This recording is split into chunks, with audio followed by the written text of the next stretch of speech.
Hello दोस्तों, मैं सुबह कुमार। दोस्तों, आज हम एक स्पेशल टॉपिक पे है जो आप चर्चा करेंगे, बहुत ही महत्वपूर्ण टॉपिक है। और आप देख रहे हैं कि भारत में जो लोकतंत्र में जो सबसे बड़ी चीज़ होती है, जो चुनाव होती है, और चुनाव जो होती है वो स्वच्छ और निष्पक्ष होती है, तो लोकतंत्र की है जो आधार है, जो मजबूत होती है। आज इसी क्रम में दोस्तों हम बात करेंगे भारत में जो चुनाव की जो कहानियाँ हैं, इसकी हम है जो आपसे चर्चा करेंगे। विभिन्न देशों में क्या-क्या है जो प्रावधान है, उसकी चर्चा करेंगे। बहुत ही महत्वपूर्ण टॉपिक है दोस्तों। आज ये टॉपिक करीब-करीब है जो आपको 45 से 50 मिनट का ये टॉपिक रहेगा और आपको बहुत सारी जानकारियाँ हैं जो यहाँ से है जो प्राप्त होगी। तो दोस्तों, देरी ना करते हुए आज है जो हम किस चीज़ पर चर्चा करेंगे, इस पे बात करेंगे। भारत में चुनाव से संबंधित जो बहुत सारी कहानियाँ हैं, उस पे है जो चर्चा करेंगे। कौन हमारे हैं जो अ, चुनाव आयुक्त रहे हैं, किन काल में है जो सबसे बड़ा एक चुनाव की एक बदलाव आई है, उस पे है जो बात करेंगे। फिर है दोस्तों, आज़ादी के समय जो है किस प्रकार से है जो हमारा है जो वोटिंग राइट्स है जो महिलाओं को दिया गया, उससे पहले है जो कितने लोगों को था, क्या था, एक प्रक्रिया क्या होती थी चुनाव की, उस पे है जो हम चर्चा करेंगे। भारत में जो लोकसभा चुनाव हुआ है, उसमें चुनाव में मतदान का क्या परसेंटेज रहा है, उस पे हम चर्चा करेंगे 1952 से लेके 2019 तक। फिर है दोस्तों कि कितना धन है जो खर्च होता है चुनाव में, इस पे है जो हम विशेष चर्चा है जो करेंगे। बहुत सारी चीज़ें हैं जो आपको बताने के लिए है। अभी तक है जो कितना है जो मतदान हुआ है, कितने लोगों ने है जो मतदान का प्रयोग किया है, कितने हैं जो खर्च हुए हैं, कैसे बाहुबलियों का दौर है जो चुनाव में है जो आया, मसल्स का, पावर का, किस प्रकार से है जो एक नई है जो चुनाव की रणनीति में है जो काम किया, किस प्रकार है जो आगे तकनीक का है जो दौर आया, अनिवार्य मतदान है जो क्या होता है, भारत में है जो किस प्रकार की मतदान की व्यवस्था है, उस पे है चर्चा करेंगे। महिलाओं का क्या योगदान रहा है, उस पे है चर्चा करेंगे। चुनाव में किस प्रकार से बाकी देशों में, ऑस्ट्रेलिया में किस प्रकार से चुनाव की व्यवस्थाएँ हैं? क्या वहाँ की वोटिंग राइट्स को अनिवार्य बताया गया है? क्या है? किस प्रकार से बहुत ही महत्वपूर्ण और बहुत ही इंटरेस्टिंग टॉपिक है जो आज होने वाला है दोस्तों, और बहुत ही महत्वपूर्ण है। मॉडल कोड ऑफ कंडक्ट क्या है? चुनाव और एआई का महत्व क्या है? एनवायरनमेंट से कैसे है जो इसको जोड़ेंगे हम? वीवीपैट, ईवीएम और ऐप क्या है जो इसमें कहती है? देश के नेता और मतदाता दोनों है जो किस प्रकार से जो सुधार करने की ज़रूरत है? चुनाव में तकनीक और सुविधा से क्या है जो कमाल कर सकता है? मतदाता लोकतंत्र में है जो किस प्रकार से अपनी है जो आवाज़ को बुलंद कर सकता है? ये सब बहुत सारी चीज़ें हैं जो दोस्तों है जो आपसे आज बात करेंगे। बहुत ही महत्वपूर्ण टॉपिक है और बहुत सारी जानकारियाँ हैं जो आपको है जो यहाँ से है जो मिलने वाली है। इस पे है जो चर्चा है जो करेंगे दोस्तों। अम्बेडकर जी ने कहा था, डॉक्टर भीमराव अम्बेडकर ने कहा था कि जो मताधिकार जो है, वो एक पवित्र बंधन है। एक लोकतंत्र में एक पवित्र बंधन के रूप में है जो मताधिकार का है जो प्रयोग है जो किया जाता है, डॉक्टर अम्बेडकर साहब ने कहा था। हृदयनाथ कुंजरू साहब ने कहा था कि अगर चुनाव अगर निष्पक्ष नहीं हो, तो आने वाला जनतंत्र जो होता है, आने वाली जो पीढ़ी होती है, जो नेता होते हैं, जो मतदाता होते हैं, उसमें विषाक्त की भावना है जो धीरे-धीरे है जो बढ़ती चली जाती है। तो बहुत ही महत्वपूर्ण है और मुझे ऐसा लगता है कि आप जो भी पढ़ाई करते हैं उनके लिए भी है, जो राजनीतिक में इंटरेस्ट रखते हैं, उनके लिए भी ये टॉपिक है जो बहुत ही महत्वपूर्ण होने वाला है दोस्तों। तो हम है जो स्टार्ट करते हैं आज का भारत में चुनाव से संबंधित कहानी की कुछ रोचक है जो आपकी है जो खबरों के साथ है जो रूबरू है जो करवाएँगे। भारत में चुनाव से संबंधित कहानियाँ और कहानी जो है बहुत ही इंटरेस्टिंग है, इस पे है जो बात करेंगे दोस्तों। आप जानते हैं कि भारत में जो चुनाव की जो प्रक्रिया है, उसको कौन है जो पूरा करता है? तो आप जानते हैं कि जो निर्वाचन आयोग है, जो भारत का निर्वाचन आयोग है जो दोस्तों है जो, वो है जो इलेक्शन कमीशंस ऑफ इंडिया, एक संवैधानिक संस्था है। कैसी संस्था है? एक संवैधानिक संस्था है, जो है जो संविधान सभा के द्वारा है जो इसको है जो निर्गित किया गया, इसको है जो संविधान में डाला गया, एक व्यवस्थाएँ बनाई गई, उस व्यवस्थाएँ के आधार पर है जो चुनाव की प्रक्रिया को है जो संपन्न कराया जाता है और उसी के आधार पर है जो भारत में है जो शासन व्यवस्थाएँ जो चुन कर आती हैं, वो है जो भारत पे है जो शासन करती हैं। वो है जो प्रधानमंत्री का चुनाव हो, चाहे राष्ट्रपति का चुनाव हो, चाहे वो राज्यों के विधानसभा का चुनाव हो, वो है जो इलेक्शन कमीशंस ऑफ इंडिया के द्वारा है जो उसका चुनाव का है जो प्रतिस्थापन किया जाता है और उसके बाद है जो सरकार उसके है जो उस नियम से है जो चलती है। तो इलेक्शंस कमीशंस ऑफ इंडिया है जो दोस्तों है जो ये है जो एक संवैधानिक निकाय है। आप जानते हैं कि चुनाव जो है दोस्तों भाग 15 में है जो 324 से लेके 329 जो आर्टिकल्स है, इसमें है जो इसकी है जो व्यवस्थाएँ है जो की गई थी। तो निश्चित रूप से बहुत ही महत्वपूर्ण चीज़ है, जिस पे है जो हम आपसे है जो चर्चा करेंगे। चलिए, पहला है दोस्तों कि अभी वर्तमान में अगर हम बात करें तो आप 3 पिक्चर्स देख रहे होंगे। ये 3 पिक्चर्स हैं, एक जो हमारा जो चुनाव आयोग की जो व्यवस्थाएँ हैं उसमें जो 3 सदस्यीय जो कमिटी है जो होती है, जो पूरे चुनाव की है जो देख-रेख है जो करती है। तो आप जो बीच में देख रहे हैं, ये है जो राजीव कुमार है। कौन-सा है? देखिए Rajiv Kumar chief elections commissions. हम पिक्टोरियल फॉर्म में है जो रखने का है जो प्रयास किए हैं, ये है जो दोस्तों है जो चीफ इलेक्शंस कमिश्नर हैं और है जो ये है जो मुख्य चुनाव आयुक्त है जो इनको कहा जाता है। क्या कहा जाता है? इनको है जो मुख्य चुनाव आयुक्त है जो कहा जाता है। मुख्य चुनाव आयुक्त है जो कहा जाता है। दोस्तों ये है जो 1988 तक है जो दोस्तों है जो पहले है जो 1 सदस्यीय होता था, फिर है जो इसे 3 सदस्यीय किया गया, फिर बीच में है जो दोस्तों है जो 1 साल के लिए जो रोक दिया गया था और फाइनली है जो दोस्तों है जो 1993 से है जो ये वापस है जो 3 सदस्यीय है जो हो गया। तो 1988 में पहले 1 सिंगल काम करती थी, फिर है जो 3 सदस्यीय आया, फिर बीच में है जो रोक दिया गया और फिर है जो 1993 से है जो दोस्तों है जो लगातार है जो 3 सदस्यीय कमेटी है जो काम करती है। तो आप है जो थोड़ा-सा ध्यान रखिएगा इसको। इनके बगल में है जो दोस्तों आप है जो ज्ञानेश कुमार हैं और इनके बगल में जो है डॉक्टर एस.एस. संधू साहब हैं, जो है जो इनके सहयोगी के रूप में है जो काम करते हैं, इनके सदस्य के रूप में काम करते हैं और है जो हमारा 3 सदस्यीय है जो चुनाव आयोग है जो पूरी तरह से इस प्रक्रिया को है जो निभाता है दोस्तों। तो ये है जो ओवरव्यू है जो हम है जो बताने का है जो प्रयास है जो किए हैं। चलिए, आगे इस पे बढ़ते हैं। बहुत ही महत्वपूर्ण है, बहुत ही महत्वपूर्ण टॉपिक आज होने वाला है। इनका अगर बात करें दोस्तों तो इनकी जो नियुक्ति जो होती है, यह जो भारत सरकार के द्वारा है जो इनकी नियुक्ति होती है और जो नियुक्तिकर्ता होते हैं राष्ट्रपति करते हैं। एक 3 सदस्यीय कमेटी होती है, 3 सदस्यीय कमेटी मिलकर है जो नाम का चयन करती है और चयन करने के बाद वो राष्ट्रपति के पास भेजती है। एक होती है जो पीएम होते हैं, दूसरा कोई कैबिनेट मंत्री होते हैं, कैबिनेट मंत्री होते हैं और तीसरा है जो लीडर ऑफ ऑपोजिशंस होते हैं। ये तीनों मिलकर है जो दोस्तों है जो ये चीफ इलेक्शंस कमीशन की है जो सदस्यों की नियुक्ति है जो करते हैं और तीनों एक सर्च कमेटी के माध्यम से नाम है जो चुना जाता है और उसके बाद है जो दोस्तों ये है जो नाम चुनकर है जो किनके पास भेजते हैं, राष्ट्रपति के पास है जो भेजा जाता है। राष्ट्रपति है जो उनको है जो अपॉइंट करते हैं। क्या करते हैं? अपॉइंट करते हैं। तो आप है जो जानते हैं इससे इस पे कुछ दिन पहले है जो विवाद भी हुआ था, जिसको है जो सुप्रीम कोर्ट ने है जो सुना था, लेकिन बाद में सुप्रीम कोर्ट ने कहा कि अभी चुनाव का समय है, इसको है जो अभी छेड़-छाड़ है जो नहीं किया जा सकता। वो केस था दोस्तों अनूप बर्नवाल केस। क्या था? अनूप बर्नवाल केस था। वो है जो बहुत ही इम्पोर्टेंट था दोस्तों। इस पे चर्चा हम इसलिए है जो अभी नहीं कर रहे हैं, क्योंकि अगर इसकी चर्चा करेंगे तो बहुत ही लंबा है जो इस केस की जजमेंट के है जो हम अगर भीतर अगर जाते हैं तो निश्चित रूप से है जो हमारा है जो लेक्चर है जो कहीं न कहीं भटकाव हो जाएगा। इसीलिए हम सिर्फ ओवरव्यू देने का है जो आपको है जो यहाँ पर प्रयास किए हैं। तो 3 सदस्यीय कमेटी मिलकर दोस्तों है जो चीफ इलेक्शंस कमीशन को है जो क्या करती है, नियुक्त करती है और नियुक्त करने के बाद भारत के राष्ट्रपति के पास है जो अपना अनुमोदन भेजती है और नियुक्तिकर्ता के रूप में भारत के राष्ट्रपति है जो वो काम करते हैं। अवधि काल जो होता है दोस्तों 6 बरस और 65 वर्ष की आयु तक है, जो भी पहले हो जाए। दोनों में से जो भी हो जाएगा वो है जो वहाँ तक उसके बाद है जो सेवा निर्मित हो जाएगा। इनकी वेतन है जो दोस्तों है जो 2.5 लाख होती है। यूएस डॉलर में 3650 यूएस डॉलर है जो मासिक इनकी है जो सैलरी होती है। चलिए, बहुत इंटरेस्टिंग है और ऐसा मुझे लगता है दोस्तों कि जो यूट्यूब में अगर आप पढ़े होंगे तो छोटे-छोटे खंड में पढ़ाया होगा। ये बहुत सारी जगहों से है जो कलेक्शंस करके और आपके सामने है जो लाने का प्रयास करें कि राजनीति भारत में अगर कहा जाता है दोस्तों कि 40 घर 45 नेता। अगर भारत में अगर किसी गाँव में अगर कहावतें अगर सुनी होगी कि भारत में राजनीति का इतनी जड़ गहरी है कि आप एक गाँव में अगर आप जाइएगा तो अगर वहाँ 40 घर है तो कम से कम 45 नेता है जो ज़रूर है जो मिलेंगे। तो निश्चित रूप से भारत की जो राजनीतिक जो बिसात है, जो राजनीतिक उत्तराधित्य जिसको बोला जाता है, वो भारत में है जो बहुत गहरी है। गाँव-गाँव में राजनीति का है जो प्रचलन है, लेकिन अच्छी बात होनी चाहिए। लेकिन है जो दोस्तों कहीं न कहीं है जो लोकतंत्र का जो विश्वास है लोगों का, लोकतंत्र में लोगों के कल्याण की जो बातें होती है, वो कहीं न कहीं है जो हावी है जो होती है। तो निश्चित रूप से कहा जा सकता है कि जो भारतीय लोकतंत्र है, एक है जो स्वच्छ, सुंदर और उसको क्या बोला जा सकता है, कि एक स्वच्छ, सुंदर और है जो निष्पक्ष लोकतंत्र की है जो दर्जा है जो भारत में दी जाती है। इसके एक रिपोर्ट्स पे चर्चा करेंगे, लेकिन लास्ट में रिपोर्ट की चर्चा करेंगे। प्यू रिसर्च एक आया है दोस्तों, उस पे जो थोड़ी-सी हम बाद में चर्चा करेंगे, नहीं तो पूरी मज़ा है जो किरकिरा जाएगी।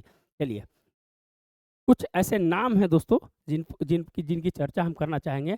फर्स्ट जो हमारे जो चीफ इलेक्शंस कमिश्नर थे वो है जो सुकुमार सेन थे। कहाँ के थे? ये है जो सुकुमार सेन थे, ये है जो कलकत्ता से है जो बिलोंग करते थे दोस्तों। और है जो इनको पंडित जवाहरलाल नेहरू जब है जो भारत के प्रथम प्रधानमंत्री थे, तो 1952 का जो चुनाव हुआ था सबसे पहले, वो है जो इनके है जो देख रेख में है जो हुआ था। तो याद रखिएगा, जो पहला जो चीफ इलेक्शंस कमीशन थे हमारे कुमार सेन थे, दूसरा थे के बी सुंदरम। फर्स्ट और सेकंड है जो क्वेश्चंस कभी कभी पूछते हैं और जानकारी के लिए भी आपको चाहिए, तो इसीलिए दोस्तों हमने दो नाम को है जो लेने का प्रयास किया। 9वें नंबर के जो चीफ इलेक्शन कमीशन थे दोस्तों, एक महिला थी बी एस रमा देवी। 1990 के दशक के आसपास में है जो बी एस रमा देवी है जो चीफ इलेक्शन कमीशन, भारत की पहली महिला चीफ इलेक्शन कमीशन जो बनी थी वो है जो बी एस रमा देवी बनी थी। और टी एन शेषन जो दोस्तों है जो जिनसे जो नेता है जो कांपते थे, ये एक ऐसे व्यक्ति थे जो सुधार के क्रम में है जो दोस्तों है जो टी एन शेषन का अगर नाम अगर इस क्षेत्र में अगर ना लिया जाए तो है जो कहीं ना कहीं है जो मैंने उसको है जो हम ये कह सकते हैं कि वो नकारात्मकता की ओर है जो ले जाता है। तो इनका है जो नाम एक है जो विषाद है जो कहीं ना कहीं है जो चुनाव आयोग की है जो स्थिति को है जो और है जो प्रफुल्लित है जो करता है। तो टी एन शेषन जिनके दौर में है जो फोटो पहचान पत्र आया, एक एक नई एक नई बिसात जिसको कहा जा सकता है कि भारत में चुनावों का है जो स्वच्छ बनाने में है जो टी एन शेषन की है जो बहुत बड़ी है जो भूमिका थी। राजीव गांधी जो उस समय जो प्रधानमंत्री थे उनके ही उनके साथ इनके संबंध बहुत अच्छे थे, लेकिन राजीव गांधी को भी है जो मानना पड़ा था कि टी एन शेषन जैसा है जो ब्यूरोक्रेट्स जो कहीं ना कहीं है जो लोकतंत्र के स्तंभ को मजबूत करने में है जो बहुत बड़ी है जो भूमिका है जो इन्होंने है जो निभाया था। इनकी बुक जब पढ़िएगा तो रोंगटे खड़े हो जाएंगे, टी एन शेषन के द्वारा है जो बुक जो लिखी हुई है। तो ये है जो चार ऐसे नाम है दोस्तों जो प्रभावित किया है भारतीय निर्वाचन पद्धति को एक स्वच्छ और सुंदर बनाने में, कहीं ना कहीं है जो इनकी भूमिका है जो बहुत ही महत्वपूर्ण है जो रही है। हर चीज चुनाव में क्या होता है, स्वच्छ होना चाहिए, सुंदर होना चाहिए, फिर है जो निष्पक्ष होना चाहिए, लेवल प्लेइंग फील्ड होना चाहिए, लोगों के लिए है जो एक अच्छी सुविधा होनी चाहिए, वोटर जो वोटिंग राइट्स है उस सभी लोगों के एक आम आदमी जो जो भी है जो वोटिंग भारत में जो वोटिंग का जो अधिकार है जो दोस्तों है जो नैतिक कर्तव्य है, आपका अनिवार्य कर्तव्य नहीं है। तो लेकिन है जो कहा जाता है कि जब तक आप लोकतंत्र में ज़्यादा लोगों को है जो आप जब तक वोट नहीं करवाइएगा तो वो है जो पूर्ण लोकतंत्र के रूप में है जो नहीं माना जा सकता, दोषपूर्ण लोकतंत्र के रूप में माना जाता है। तो निश्चित रूप से है जो टी एन शेषन का दौर में है जो बहुत लोगों तक है जो मताधिकार का प्रयोग करवाने में है जो बहुत बड़ी है जो भूमिका है जो टी एन शेषन की है जो रही है। चलिए आगे बढ़ते हैं दोस्तों। कुछ हम आज़ादी के पहले के पन्ने में है थोड़ा सा चलते हैं कि आज़ादी के पहले है जो सबको नहीं था मतदान का अधिकार। आप जानते हैं दोस्तों कि जब हमारा देश आज़ाद हुआ था 1947 में, 1947 में जब हमारा देश आज़ाद हुआ था तो आज़ादी से पहले है जो सिर्फ है जो मात्र 13% जो 1935 के जो गवर्नमेंट ऑफ इंडिया एक्ट था उसमें महज 13% है जो जनता को है जो मताधिकार का है जो प्रयोग करने के लिए जो कहा जाता था, जो मताधिकार का प्रयोग करने के लिए जो कहा जाता था मात्र 13%। अब बताइए कि एक वोटिंग के लिए है जो दोस्तों है जो अमीरी और गरीबी और संपत्ति की है जो बंटवारा है जो वहाँ पर है जो किया जाता था। जिसके पास ज़्यादा संपत्ति है, ज़्यादा लोग जानते हैं, जिसके पास जमींदार हैं उनको है जो वोटिंग राइट्स होती थी। एक आम आदमी की अगर वैल्यू, अब आप एक आम आदमी हैं तो आपको इस देश में है जो वोटिंग राइट्स नहीं है तो कहीं ना कहीं आपका कर्तव्य है जो कहीं ना कहीं छीना जा रहा था। तो 1935 के गवर्नमेंट इंडिया एक्ट में है जो दोस्तों है जो मात्र 13% के लोगों को है जो मताधिकार का है जो प्रयोग है जो किया जाता था। एक कहीं ना कहीं है जो भारतीयों के साथ है जो एक छलावा था और भारत अपनी है जो मताधिकार का प्रयोग भी है जो सही रूप से जो नहीं कर सकते थे। तो निश्चित रूप से दोस्तों कि यहाँ पर डिस्क्रिमिनेशन और असमानता है जो पूरी तरह से है जो देखा है जा सकता है और ब्रिटिश ने है जो इसी चीज़ को है जो आगे बढ़ाकर है जो भारतीयों को तोड़ने का और फूट डालो शासन करो की नीति का जो उसके जो मेन जो भूमिका थी वो है जो कहीं ना कहीं है जो यहाँ पर है जो दिखाई पड़ता है। तो गवर्नमेंट ऑफ इंडिया एक्ट जो 1935 का है, भारत शासन अधिनियम, उसमें मात्र 13% लोगों को है जो वोटिंग राइट्स का है जो अधिकार दिया गया था। भारत में अगर लोकसभा चुनाव के मतदान का अगर प्रतिशत की अगर बात करें दोस्तों तो भारत में है जो 1952 में हमारा जो पहला आम चुनाव हुआ था उस आम चुनाव में है जो किस प्रकार से हमारी वोटिंग प्रतिशत बढ़ी थी इस पे है जो थोड़ी चर्चा करेंगे। 1952 में जब हमारा प्रथम चुनाव हुआ दोस्तों तो उस समय 45.67 है जो हमारी परसेंटेज है जो वोटिंग है जो हुई थी 45.67। और धीरे धीरे है जो दोस्तों है जो किस प्रकार से देखिए है जो इंक्रीज हुआ है, कहीं कहीं डिक्रीज भी हुआ है। लेकिन हम 2019 की अगर हम चर्चा करें 2019 में है जो 67% के आसपास है जो हमारी है जो ये वोटिंग राइट्स है जो लोगों ने है जो प्रयोग किया था। 67.40। जब हम है जो 1999 का चुनाव देखते हैं, जब हम है जो 21वीं सदी में प्रवेश कर रहे थे, उस समय 59.99% है जो हमने है जो वोटिंग राइट्स का जो प्रयोग किया था। उसके बाद धीरे-धीरे है जो दोस्तों है जो इंक्रीज़ हुआ है, और उसके बाद कुछ ऐसे चीज़ें हुई, लोगों को जागरूकता हुआ, लोग है जो वोटिंग राइट्स के प्रति, अपने अधिकार के कर्तव्य के प्रति जब अपनी जागरूकता बढ़ी, तो धीरे-धीरे है जो दोस्तों जो वोटिंग राइट्स प्रतिशत में भी है जो बढ़ोतरी हुई है। और कहा जा रहा है कि भारत में अगर अनिवार्य मतदान अगर कर दिया जाए, तो निश्चित रूप से हो सकता है कि इसकी परसेंटेज जो 80 से 90% है जो बढ़ सकती है। तो एक बहुत एक उम्मीदा है जो दोस्तों है जो भारत का जो चुनाव प्रणाली की जो व्याख्या है, एक है जो एक सरल व्याख्या है जो जिसको कह सकते हैं, वो है जो हम आपके सामने कर रहे हैं। चलिए दोस्तों, अगर हम बात करें दोस्तों कि आप जानते हैं कि धीरे-धीरे चुनाव महँगा होते जा रहा है, हर आदमी की बस की बात नहीं है। तो इस पे जो थोड़ा-सा अगर हम प्रकाश अगर डालते हैं कि है जो अब हमारा 1952 में चुनाव हुआ था, तो 1952 में जब चुनाव हुआ था दोस्तों, तो मात्र 25,000 रुपया है जो प्रति कैंडिडेट है जो लोकसभा में है जो खर्च करने के लिए है जो कहा जाता था। कितना? 1952 में 25,000 रुपया, क्या है कि पैसा का वैल्यू उस समय आप जानते हैं दोस्तों, तो 25,000 रुपया की राशि भी बहुत थी। ये है जो दोस्तों है जो 1967 तक है जो 25,000 रुपया प्रति कैंडिडेट है जो लोकसभा में खर्च करता था। 1971 के चुनाव में 35,000 कर दिया गया, और दोस्तों 1980 में 1 लाख है जो कर दिया गया।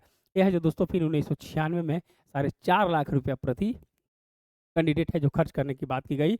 और देखिए दोस्तों किस प्रकार हमारी है जो रुपया का वैल्यू है जो आगे की ओर बढ़ा, और है जो 2024 में है जो हम 95 लाख रुपया है जो एक कैंडिडेट है जो खर्च कर सकता है। ये सरकारी आंकड़ा है, लेकिन आप जानते हैं कि एक लोकसभा चुनाव के लिए 95 लाख से बहुत ज़्यादा है जो खर्च होती है।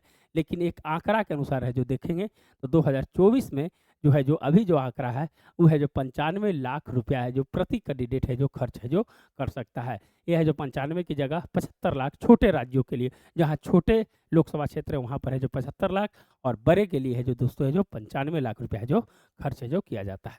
चलिए, इंटरेस्टिंग, बहुत इंटरेस्टिंग लग रहा होगा, तो ज़रूर है जो लाइक एंड सब्सक्राइब है ज़रूर कीजिएगा दोस्तों।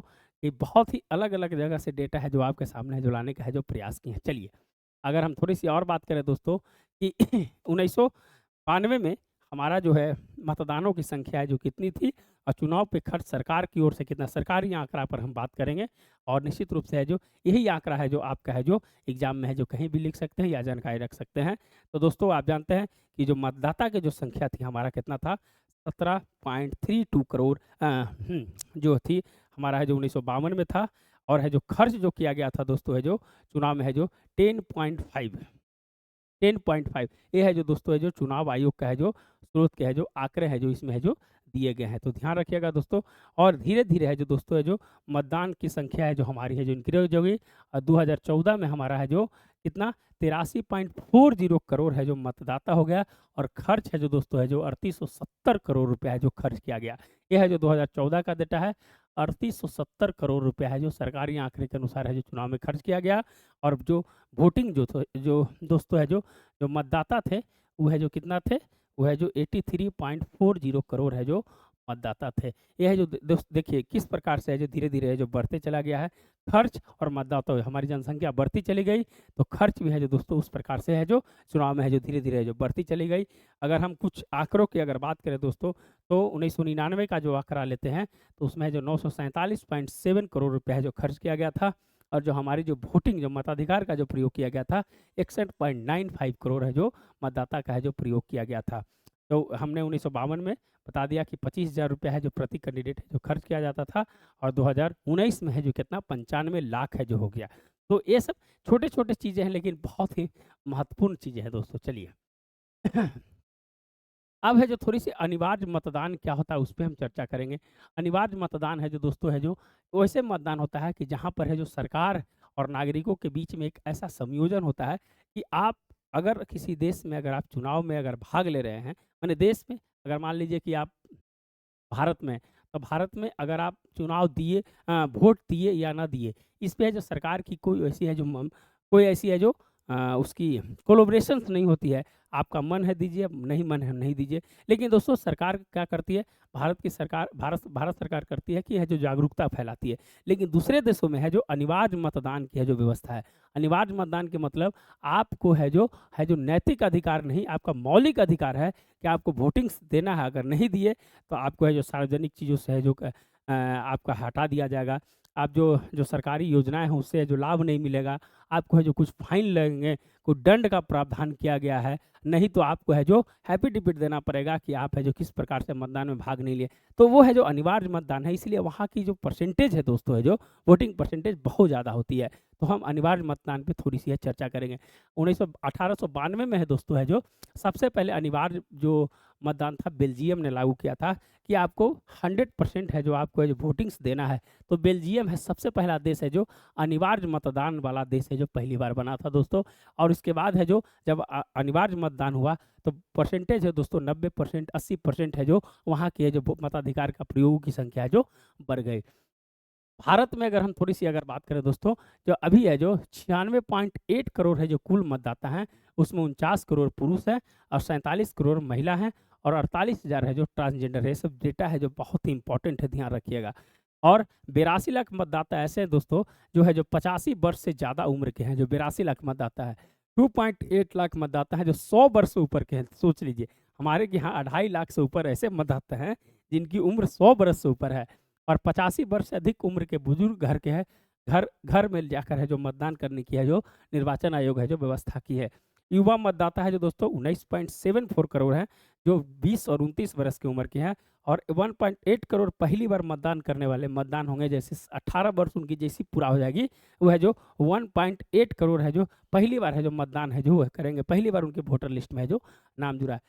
13.4 लाख मतदाता है जो 17 वर्ष के साढ़े 17 बरस के ऊपर है और 1 अप्रैल को है जो 18 बरस उनकी हो जाएगी, तो वो है जो 13.4 है जो लाख है जो बताता है। कितनी अच्छी आंकड़ा है जो आप है जो देख सकते हैं। आंकड़ा अगर आपकी जानकारी होगी तो किसी के साथ आप बहस कर रहे होंगे चुनाव के बारे में, तो आप है जो बताइएगा कि हमारे यहाँ मतदाता की संख्या है जो 96 करोड़ है, 49 करोड़ है जो हमारा पुरुष है, 47 करोड़ महिला, हमारे यहाँ आधी आबादी है जो चुनाव में भाग लेती है, तो कितनी बड़ी बात हो गई। तो निश्चित रूप से है जो कह सकते हैं कि इसी इसी को लोकतंत्र के गहरे जरे कहा जाता है।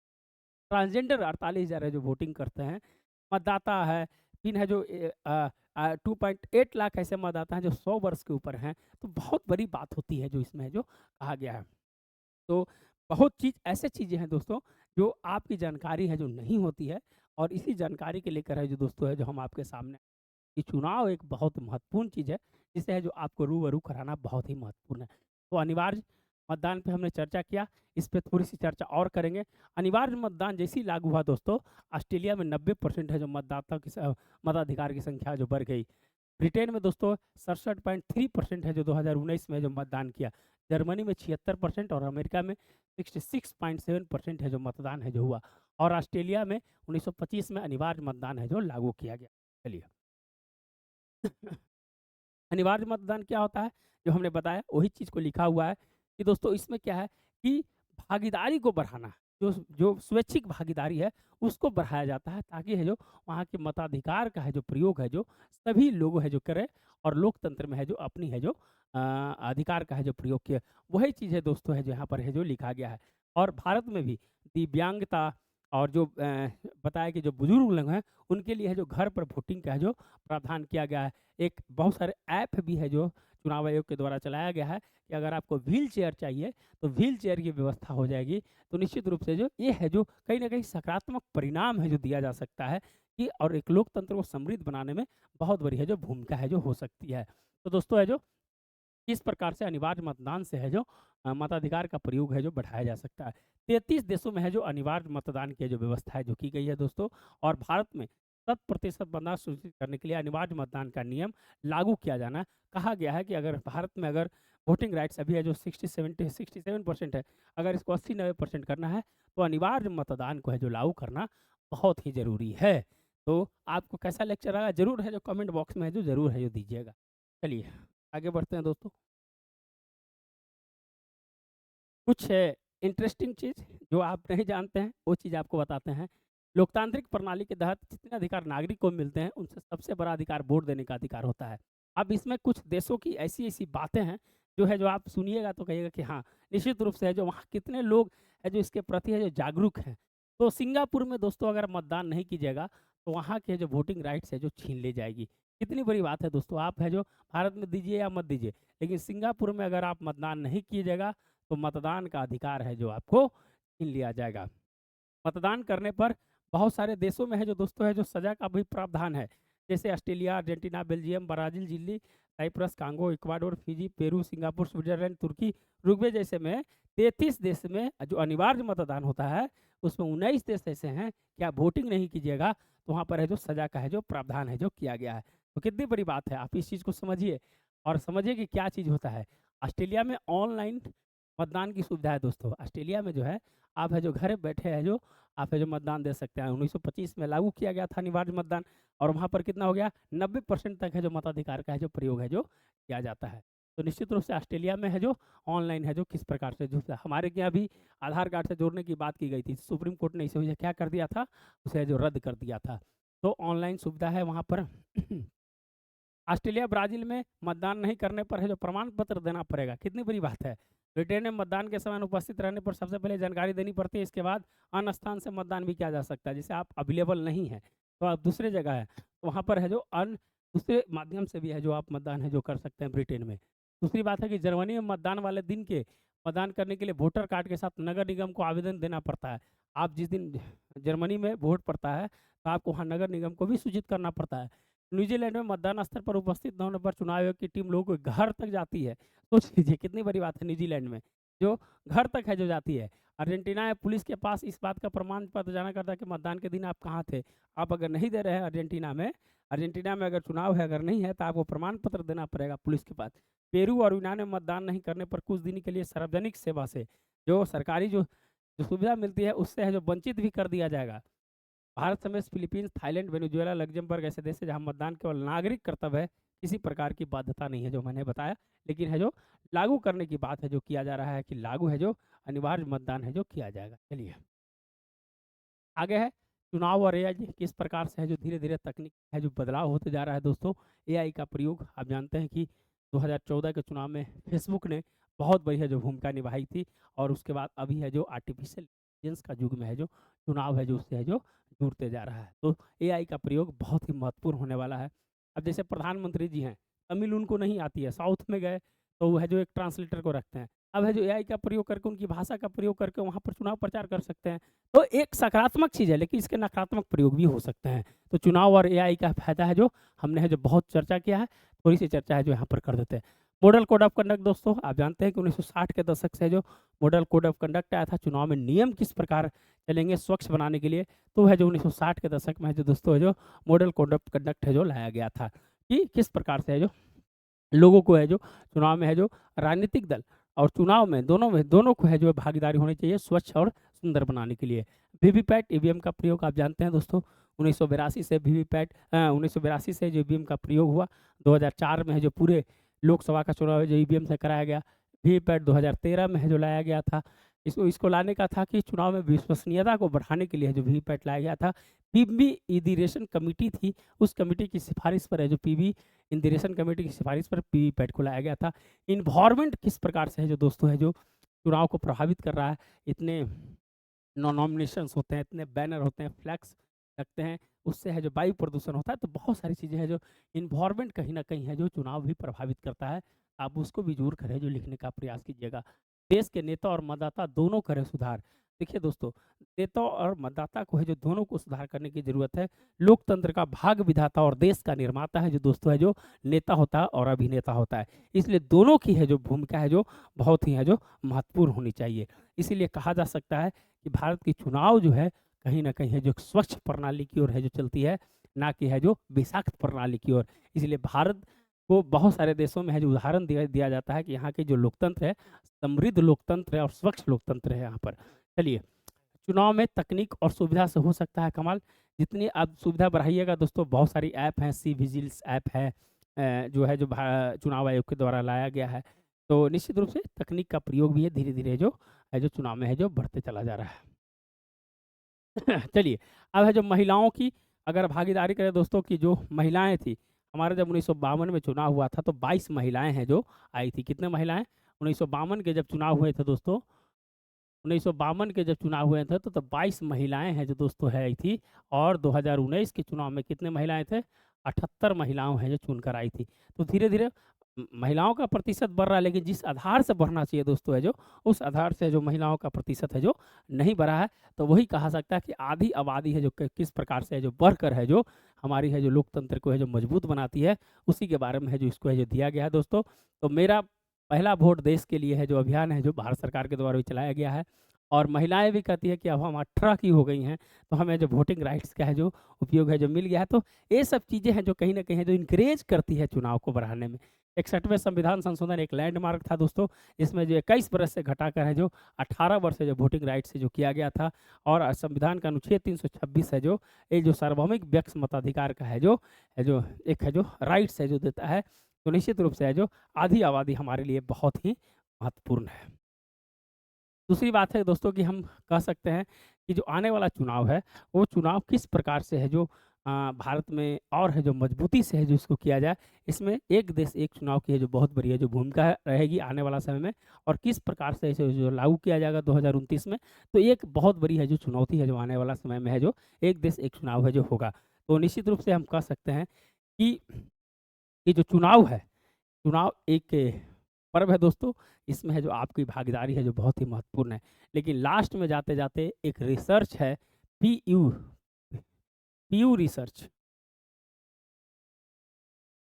पीयू रिसर्च के मुताबिक अभी हाल-फिलहाल में एक रिसर्च किया गया है दोस्तों। उस रिसर्च में बहुत ही चौंकाने वाला है जो बात है जो सामने आई है। भारत में उस रिसर्च में कहा गया है कि भारत में 88% 85 से 88% है जो लोकतंत्र के विरोध में है जो अपना है जो वोट दिए हैं। एक नकारात्मक पॉइंट हम बता रहे हैं, और रिसर्च में कहा गया है कि लोकतंत्र में हमारी जो भावनाएं हैं उसको जो सुनी नहीं जा सकती है। अब लोकतंत्र से लोगों का है जो मोह भंग भी हो रहा है धीरे धीरे। तो 85% लोगों का कहना है कि हमें है जो ऑटोक्रेसी शासन की ओर है जाना चाहिए, ना कि लोकतंत्र की ओर है जाना चाहिए। लोकतंत्र समृद्ध हुआ, लेकिन लोकतंत्र है जो लोगों की समस्या को सुलझाने में कहीं न कहीं है जो अपनी छाप नहीं छोड़ी दोस्तों। और इसीलिए 85 से 88% लोगों ने कहा कि हमें जो लोकतंत्र से मोह भंग हो गया है। दक्षिण एशिया के देश या अमेरिका पश्चिमी देश भी है जो दोस्तों, वहाँ भी है जो सर्वे में है जो चौंकाने वाले खुलासे हैं जो किए गए हैं। ये लोकतंत्र के लिए है जो सही नहीं है। इसको है जो समृद्ध करना होगा, इसको है जो और मजबूती से काम करना होगा, लोगों को विश्वास जीतना होगा, लोगों के कल्याण की बात करनी होगी। नहीं तो दोस्तों है जो आने वाला समय में मुझे ऐसा लगता है कि लोकतंत्र कहीं न कहीं है जो धूमिल हो जाएगी, और है जो फिर है जो वो चक्रीय शासन व्यवस्था की ओर है जो मूव कर जाएगी। और मुझे ऐसा है लग रहा है कि ये है जो आने वाला समय में बहुत जल्दी होने वाला है। तो दोस्तों, मुझे लगता है कि आज बहुत सारी चीज़ है जो आप है जो ज़रूर है जो सीखे होंगे यहाँ से, और कुछ नए-नए चीज़ को है जो सीखने का है मौका मिला होगा। तो अगर आपकी वीडियो अच्छी लगती होगी तो ज़रूर है जो लोगों के बीच है जो शेयर ज़रूर करें। धन्यवाद दोस्तों, मिलते हैं नए वीडियो के साथ। धन्यवाद। धन्यवाद।